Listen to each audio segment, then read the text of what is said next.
La doctora Rosa Huerta realizó su doctorado en Ciencias Sociales con especialidad en Sociedad y Territorio. Tiene estudios de maestría en Políticas Públicas y una licenciatura en Sociología por la Universidad Autónoma Metropolitana. Es profesora investigadora de la Universidad Autónoma Metropolitana Unidad Xochimilco, del Departamento de Política y Cultura. Es autora y coautora de diversos artículos de investigación, capítulos relacionados con la evaluación de políticas públicas y las capacidades institucionales. Ha participado en varios proyectos de investigación que analizan la dimensión institucional del cambio climático y la vulnerabilidad social y adaptación al cambio climático. Fue corresponsable del proyecto Adaptación a los impactos en la salud de la contaminación del aire y los eventos climáticos extremos en las ciudades de América Latina, realizado en las ciudades de Buenos Aires, Ciudad de México y Santiago. Muchísimas gracias. Yo voy a seguir precisamente con una de las vertientes del cambio climático, abordado ya más hacia la parte de los efectos, o sea, cómo valorar esos efectos que se provocan del cambio climático. Y en esta ocasión les presento precisamente los indicadores que desde América Latina se están diseñando para poder medir la efectividad en torno a las acciones de adaptación al cambio climático. ¿Por qué desde América Latina? Porque desde ya varias décadas a nivel internacional se han dado la tarea a diversos grupos de investigación a desarrollar diversas propuestas de medidas que desde sus realidades permiten en este caso poder medir la efectividad y principalmente poder realizar comparaciones entre países precisamente por estos compromisos que se tienen a nivel internacional. Pero aquí el gran cuestionamiento es nosotros como países de América Latina y más específicamente a nivel de comunidad, qué acciones se están realizando y qué efectividad tienen esas acciones como para poderlas replicar en otras situaciones completamente distintas a ellas. De ahí porque entonces es necesario reflexionar un poquito sobre la importancia que tienen estos indicadores que permiten medir y poder entonces evidenciar la efectividad de las acciones para una adaptación. Para ello, primero tenemos que reconocer que el cambio climático está generando impactos que no solamente se plasman en los sistemas naturales, biológicos y demás, sino que principalmente también están afectando los sistemas sociales, los sistemas humanos en el cual nosotros estamos inmersos. De tal forma que aquí lo que presento es precisamente impactos que se estarían evidenciando en América Latina y en México. No me voy a detener mucho en ello, solamente voy a tratar unos indicadores que dan relevancia de la importancia de las acciones de adaptación. Una es que si nosotros hablamos a nivel de región, en torno a América Latina, podemos observar que se han experimentado temperaturas extremadamente altas para algunas regiones y en algunas otras se han experimentado temperaturas moderadas. Sin embargo, hay estudios que dan evidencia que en América Latina se ha registrado un aumento desde los 70 hasta la fecha de 0.7 grados a 1 grado centígrado. Esto no significa que en todos los países se está evidenciando el mismo incremento de temperaturas, sino hay una desigualdad en cuanto a ello, pero sin embargo, eso es un común que se está presentando en nuestra región. Otro de los aspectos es que estamos observando un aumento en intensidad de eventos hidrometeorológicos. Hace 10 años escuchábamos que hay huracanes con un grado 2, grado 3 en cuanto a su intensidad. Sin embargo, únicamente hay que recordar el año pasado en América Latina el número de huracanes que llegaron a la categoría 5, y no solamente eso, sino también en la permanencia que tuvo ese huracán con esa categoría en particular. Entonces, eso origina grandes afectaciones, no solamente para la parte biológica y animal, sino también afectaciones en cuanto a pérdidas humanas y costos económicos que tendrían que estarse solventando a través de las propias personas. En otro tenemos pues, estos huracanes que originan un aumento de precipitaciones en ciertas regiones. No estamos hablando que sería para todos, sin embargo también tenemos una disminución de lluvias precisamente por este calentamiento o este aumento de temperatura. Principalmente esta disminución de lluvia lo tenemos en Centroamérica y Chile, no es generalizado, sino tenemos ubicado ciertos países. ¿Qué pasa con México? México no es la excepción. También vemos un aumento de temperatura, principalmente de los estados que están al centro-norte de nuestro país. estamos hablando de lo que es de México, de la Ciudad de México hacia arriba, y pues nosotros somos ahorita testigos de la ola de calor que está viviendo la Ciudad de México, en donde precisamente se da evidencia de que hay un aumento de la temperatura. También tenemos sequías atípicas que hace varias décadas no estaban presentes. Solamente hay que recordar la sequía que vivió nuestro país de 2010 al 2011, en donde fueron afectados 19 estados de la República Mexicana, ¿no? Entonces ahí están esos efectos. Sin embargo, esos efectos se incrementan precisamente a partir de la vulnerabilidad en la cual cada país está o se caracteriza. En el caso de nosotros, como México, hay que reconocer que esta vulnerabilidad aumenta por las características geográficas. Nuestro país está rodeado por 2 océanos y en el caso, si lo vemos más local, pues la Ciudad de México está rodeado de montañas y que todo eso origina precisamente un aumento de la vulnerabilidad. Otro son las características socioeconómicas. Una población extremadamente pobre es más vulnerable, tiene mayores afectaciones a este tipo de efectos. Y la otra, pues no hay que también olvidar la actuación gubernamental, ¿no? En este caso estamos hablando de la poca planeación que ha tenido la autoridad en la ocupación territorial. En muchas ocasiones vemos cómo cierto territorio que está catalogado como reserva ecológica, pues se presentan asentamientos irregulares que esto origina precisamente una pérdida y por lo tanto aumenta la vulnerabilidad ante estos efectos. Ahora bien, tomando en cuenta ello, pues aquí la pregunta sería ¿qué medidas e indicadores están considerando para para poder valorar las acciones que a partir de estos efectos se están desarrollando en torno a la adaptación? ¿Y qué tipo de acciones aquí nos estamos haciendo alusión? Y recupero lo que estábamos presentando en la anterior mesa. Decían, bueno, hay que utilizar la cal para poder hacer, en este caso, impermeabilizar las casas. La cal es blanca, absorbe menos energía que, por ejemplo, otros impermeabilizantes que son, por ejemplo, el rojo, en donde se está absorbiendo. Si nosotros adaptamos o recuperamos ese tipo de estrategias, eso se podría ser una acción de adaptación, que no podría ser impulsada desde el gobierno, pero las propias comunidades podrían estarse desarrollando. Y esa es una medida que desde casa la podríamos estar impulsando. Aquí la pregunta sería, ¿cómo podemos medir esa efectividad de esa medida? Para ello, entonces tenemos que reconocer que a nivel académico se da evidencia de la importancia que tiene el monitoreo y la evaluación. ¿Por qué? En un primer momento, porque a partir de estas actividades podemos conocer las diversas actividades, las diversas acciones que se están desarrollando, pero también nos permiten en este caso plantear estrategias que pueden ser replicables en otras situaciones y además aprender de esos aciertos que se van desarrollando.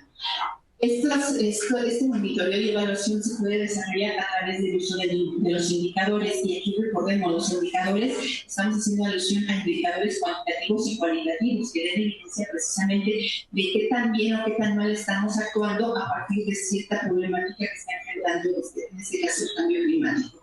Sin embargo, tenemos que reconocer que para el caso de la adaptación, estas actividades de monitoreo y evaluación y la construcción de indicadores presentan grandes retos, y retos que son específicos para la adaptación, no así para la mitigación.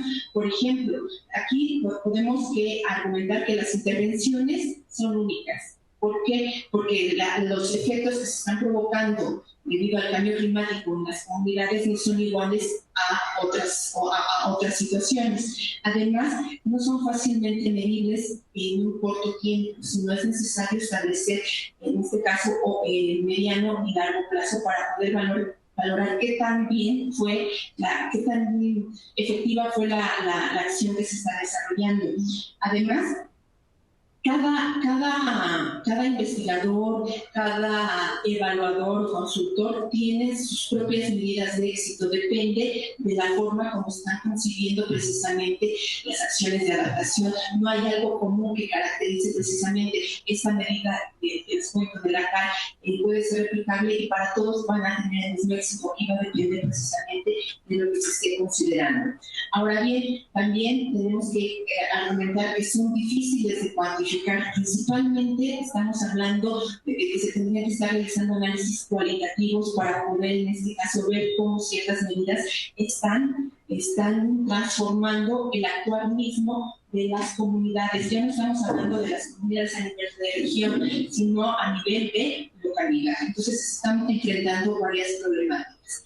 Y no me voy a detener mucho en esto porque a nivel internacional se tienen múltiples propuestas. Una de ellas, o un conjunto de propuestas, están orientadas a poder ser utilizadas para seleccionar indicadores. Es decir, un indicador, es una propuesta, debe de ser, en este caso, claro, relevante, adecuado y monitoreable. Hay otra propuesta que dice, no, también debe de ser medible, alcanzable, relevante y limitado de tiempo. Entonces, hay un conjunto de propuestas que se alusionan cómo puede seleccionar indicadores. Hay otras propuestas que están orientadas precisamente a valorar las acciones y aquí estamos haciendo alusión a que son propuestas que están inmersas en un marco más general. Por ejemplo, la propuesta que tiene los Objetivos de Desarrollo del Milenio, que dentro de uno de los rubros está precisamente la adaptación y que por lo tanto podríamos estar recuperando esos indicadores pero también considerando que los Objetivos de Desarrollo del Milenio no están orientados única y exclusivamente al cambio climático, sino va más en torno al bienestar social, ¿no? Y hay otras propuestas académicas que también están ahí presentes. ¿Cuáles son las características de todas ellas? Algunas son bastante teóricas y técnicas, otras son meras guías que permiten tener una orientación de por dónde actuar para poder, en este caso, ya sea seleccionar indicadores o construir indicadores para valorar acciones. Otras, y la principal característica es que principalmente son estas propuestas, son desarrolladas para poder monitorear y evaluar y poder comparar la capacidad de adaptación que se tiene entre países, precisamente para los compromisos que se dan a nivel internacional.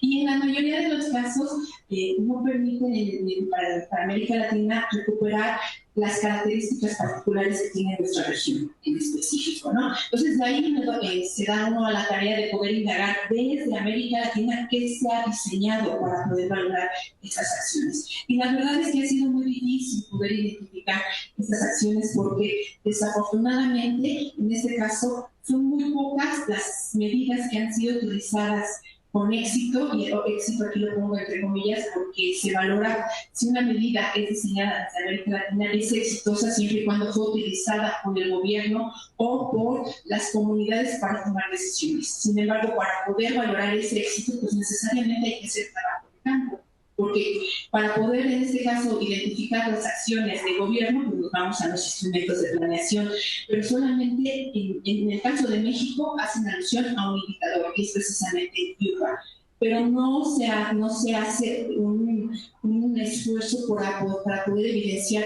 si hay algunas otras medidas que también pueden ser exitosas para valorar esta actividad. Entonces, ¿qué es el UPA? El UPA es un índice de utilidad de prácticas de adaptación y este indicador o esta medida está compuesta por 14 indicadores. 14 indicadores que la mayoría de ellos están orientados a dar información climática, servicios ecosistémicos, valorar el sistema productivo, daños y pérdidas debido al cambio climático y demás. Sin embargo, también aquí nos dimos a la tarea de poder, en este caso, evidenciar si estas medidas propuestas están también recuperando ciertos indicadores que permiten, en este caso, evidenciar la importancia que tiene el género, la etnia y la pobreza. ¿Por qué estas tres variables? Porque son precisamente estas las que la literatura ha evidenciado que están influyendo en mayor grado en la efectividad de las acciones. Por ejemplo, es el género, ¿no? Entonces, de ahí también nos damos a la tarea de poder recuperar y analizar estas propuestas para ver qué tanto sus indicadores dan evidencia de ello.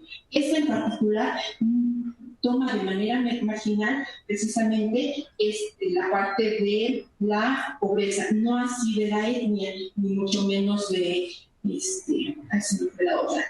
género.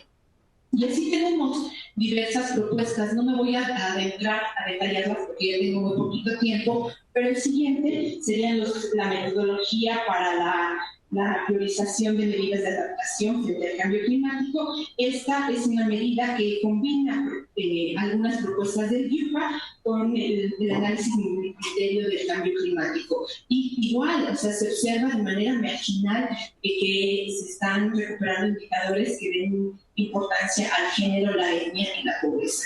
También tenemos, en el caso de Colombia, el Sistema Nacional de Indicadores, en donde este sistema se construye precisamente a través de la tipología que presenta el panel intergubernamental de cambio climático en torno a amenazas, riesgos, posición, sensibilidad y capacidad adaptativa. Este es la única propuesta en donde da evidencia de hacer uso de un índice que va a valorar la pobreza multidimensional, y hay algunos indicadores que se desagregan en género y etnia, pero de manera muy marginal, o sea, no es como el aspecto clave. Me voy a pasar, en el caso de México también tenemos un sistema de indicadores que también es construido a partir de ciertas recomendaciones que se dan a nivel internacional y que también toman de manera marginal el género y la etnia. Me voy a pasar a través de la revisión que se hizo, se logró solamente identificar dos medidas que están que se construyen y que se construyen a partir del género y la etnia, o sea que realmente ahí se está dando evidencia, pero son indicadores que se están construyendo a nivel de comunidad y que han sido utilizados en este caso en Honduras y en Perú. ¿Qué características tienen? Que todos los indicadores que proponen precisamente para valorar el grado de sensibilidad, de amenazas, de riesgo, está presente el género, no está presente la etnia. Entonces, hay que reconocer, se está dando apenas importancia, sin embargo, todavía hace falta seguir trabajando para poder construir indicadores que desde América Latina puedan, en este caso, permitir valorar la efectividad. ¿Con qué nos quedamos? Precisamente con esta última acción que les acabo de decir, ¿no? Sí se logra identificar que desde América Latina se está trabajando sobre el tema, sin embargo, hace falta todavía mucho por hacer. ¿En qué sentido? Digo, se han tomado ciertas medidas para tomar decisiones desde el ámbito gubernamental. Ya no me dio tiempo, pero por ejemplo el YUPA fue utilizado en Chile y en México para poder construir sus instrumentos de prevención. En el caso de México, para poder desarrollar la Estrategia Nacional de Cambio Climático, ¿no? Pero son muy poquitos los casos. También nos ha permitido dar seguimiento al progreso de esas intervenciones y a poder medir su efectividad. Pero, ¿qué es lo que estamos en este caso evidenciando? Estamos evidenciando que son muy poquitos las medidas que se están desarrollando en América Latina. Además, esas medidas tienen o consideran de manera marginal aspectos que son claves para poder, en este caso, lograr una efectividad de las acciones de adaptación. Por ello, entonces, necesitamos desde la academia y desde otros espacios poder, en este caso, desarrollar estas propuestas de medidas para poder evidenciar la importancia que tiene, por ejemplo, la pobreza, la etnia y el género para la efectividad. Y aquí la pregunta sería, ¿cómo medir la efectividad a partir de todo ello? Entonces, ahí la dejo. Muchísimas gracias.